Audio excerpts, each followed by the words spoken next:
IVF on hold. Large ovarian cyst and endometrioma at IVF baseline/treatment symptoms of rupture. Welcome to our discussion about IVF, ovarian cysts, and endometriomas. These issues can be challenging, but with the right information, you can navigate them confidently. Have you ever heard of an ovarian cyst? It's a small fluid-filled sac that can develop in a woman's ovaries. It's usually harmless, but sometimes it can grow larger and cause problems. The most common type of large ovarian cyst is called an endometrioma. Endometriomas are often associated with a condition known as endometriosis, which can affect a woman's fertility.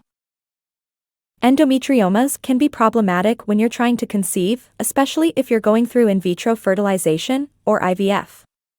Some women may find that their IVF treatment has to be put on hold because of an endometrioma. But why does an endometrioma affect IVF? Well, the cysts can disrupt the normal functioning of the ovaries, making it difficult for the IVF treatment to work effectively. When a large ovarian cyst or endometrioma is present at the start of an IVF treatment cycle, it can interfere with the process of egg retrieval. This can negatively impact the chances of a successful pregnancy. Symptoms of an ovarian cyst or endometrioma can vary. Some women may experience pain or discomfort. Others might notice changes in their menstrual cycle.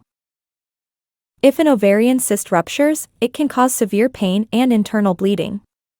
If you experience sudden, sharp pelvic pain, seek medical attention immediately. Treatment for an ovarian cyst or endometrioma depends on the size and symptoms. Sometimes, the cyst will resolve on its own. In other cases, medication or surgery may be necessary. Medication can help to regulate the hormones that cause the cysts to form. This can help to reduce the size of the cysts and alleviate symptoms. In some cases, surgery may be the best option. A surgeon can remove the cyst, helping to improve fertility and increase the chances of a successful IVF cycle. Following treatment, IVF can often be resumed. However, each case is unique, so it's important to discuss your situation with your fertility specialist. Remember, an ovarian cyst or endometrioma is not the end of your fertility journey. With the right information and support, you can understand your options and make the best decision for your health and fertility.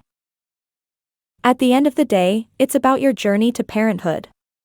While challenges like ovarian cysts and endometriomas can be daunting, they are not insurmountable. Keep faith, stay informed, and embrace the journey. You are not alone, and with the right care, your dreams of parenthood can still become a reality.